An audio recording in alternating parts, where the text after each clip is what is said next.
A fiery chief minister whose party is on a hat-trick, and a young challenger eager to reclaim his father's legacy. A shift in alliances, disgruntled partymen on both sides, and a highly polarized election pitch. We are back with Polls on My Pod, our special election series. And in this episode, we bring you Assam. It is Tuesday, the 7th of April. From the Economic Times, I'm your host Nidhi Sharma, and you're listening to the Morning Brief.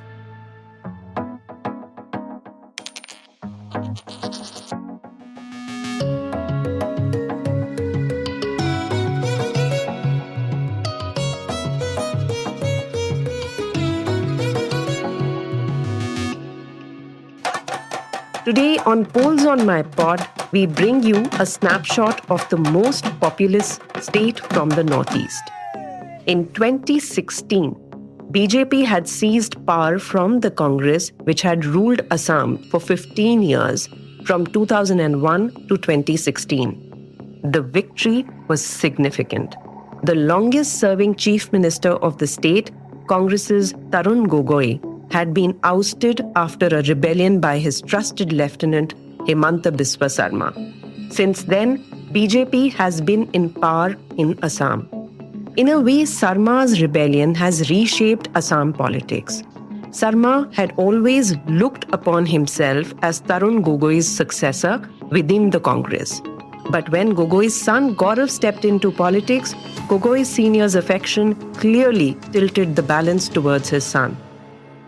Sarma had the support of a majority of MLAs and took his fight for space within Congress to party high command. But the Congress leadership favored Gogoi Sr. and Sarma went and joined BJP. This rivalry is now playing out in 2026 elections. Gaurav Gogoi is the state Congress chief and is leading the party into the elections. Our Northeast correspondent, Bikash Singh, explains how this old battle between Sarma and Gogoi's son, Gaurav, is shaping the election. It's a clear fight because pre-election last 2 years, Mr. Himanta Biswa Sarma has been constantly attacking Gaurav Gogoi on different fronts, linking him with Pakistan agencies. It's a clear-cut fight between the Gaurav and Himanta. And it's the old legacy, the legacy battle, because it was because of Gaurav Gogoi that Himanta Biswa Sarma moved out of Congress in 2015. Both BJP and Congress cobble up alliances for elections in Assam. Since 2016, BJP's seat tally has been consistent at 60, a little short of the magic figure of 64 required to form the government. Needless to say, alliances with regional parties have always held the key to government formation. This time, the alliances have shifted. BJP is in alliance with AGP and Bodoland People's Front (BPF), but has dumped its earlier ally United People's Party Liberal (UPPL). Congress-led Mahajot, which had fought 2021 election, has also been reshaped. Congress is in a grand alliance with Assam Jatiya Parishad (AJP), Raijor Dal, CPIM, CPI, CPIML, and All-Party Hill Leaders Conference.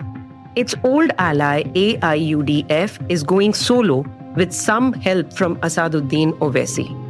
Bikash tells us the main issues turning the election.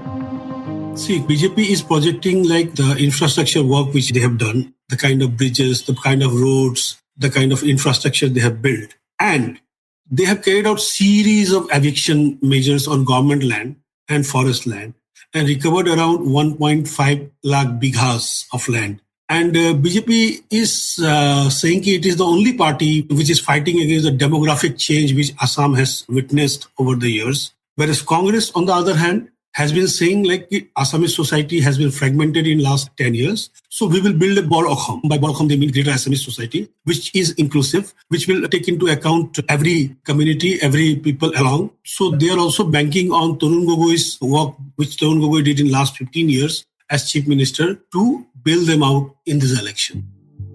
This is the first election after delimitation of constituencies in Assam. Let's understand from Bikash how this has impacted the polity. In delimitations, electoral boundaries were redrawn. We have several leaders lost their seats. But BJP is confident that NDA as a whole will be getting around 90 to 100 seats. Whereas the opposition Congress, they say that they will be well past the majority mark. The difference within the vote share, it increased in the 2021 elections. In Lok Sabha, the vote share between the two parties were very narrow. But having said that, Congress won some of the seats by margin of 10 lakh. So that does not mean like it will reflect in, assembly elections, because those were 1 or 2 seats like that. But the point is, BJP has been constantly working on this. And this time, BJP has made it a target that they will corner 50% of the vote share. So 50% of the vote share can translate into anything around, 70 to 90 seats. And they have taken some of the seats of Assam Gana Parishad. But as a whole, they are a bit worried about the performance of Assam Gana Parishad, because Assam Gana Parishad has fielded as many as 13 minority candidates out of the 26 seats which she got. The election has become absolutely personal. Earlier this week, Congress alleged that Himanta's wife, Nidhi Sharma, holds multiple foreign passports and has failed to declare foreign assets in the election affidavit. BJP has not spared Gogoi and his wife. Let's understand from Bikash what are the issues in this election. What we see in the election time, mudslinging and getting personal. In some constituencies, things have gone very personal. One more thing that has picked up is the insider-outsider debate, because BJP has fielded a candidate here, Mr. Bijay Gupta from Guwahati. And he was a long-time organizational man of BJP. And fielding in Bijay Gupta, dropping probable Assamese candidates, has also picked up the insider-outsider debate. So this is something this election is witnessing. The debate is really on a very high note. Kash, which issue is cutting through most on the ground? BJP's promises on illegal immigration and flood control, or Congress's cash transfer guarantees on for women? See, Congress cash transfer guarantees is something which BJP is claiming that's a copy of BJP model. And infiltration has always been an issue in Assam. Though since 1985, we had a big, in 79 to 85, we have a big foreigners movement. And today, several foreigners movement leaders are in BJP. If you see, off plate, in last 2 years, the government has adopted a policy that is called pushback. They don't even allow the infiltrators right from the border to cross and go to the detention center, then foreigner tribunal. They just push them back. It has given a sense to the people that it's the BJP who will protect the culture and civilization of Assam. There is never a dull day in Assam in last 10 years. Gosh, what is the scene, the investments that are coming to the state, and is the government making that also and linking it to employment and making it an election issue? Indeed, because you see Tata Semiconductor is coming up here, and we are going to have a direct connectivity with Bhutan. A lot of data centers are coming up. So this government is projecting like we have been able to project Assam as an investment destination in India. That too with all our problems. And one thing is that in another, the kind of bridges, the kind of lending facilities which Assam is creating, and the kind of airport which Assam has built in Guwahati, that's a world-class airport. So all these things clubbed together is playing on the voters' mind. There are 2 development models, one which Tarun Gogoi did, and there is another model which his lieutenant Himanta Biswa Sarma did. So these 2 models are playing out in eyes of the voter. So voters are now weighing their options, like which model to opt to. There has been an exodus from both sides. If Congress lost its top leaders right before the election, BJP is facing intra-party wrangling because of Sarma's functioning. The difference in vote shares between the 2 alliances in 2021 was just about 0.83%.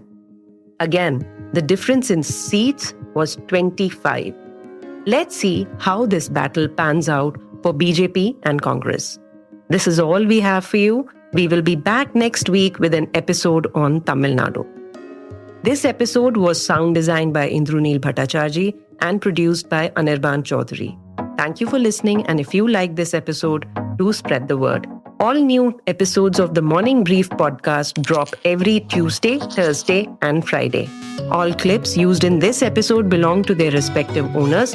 Credits mentioned in the description. Hope you enjoyed listening to this episode of the Morning Brief. I'm your host, Nidhi Sharma, signing off.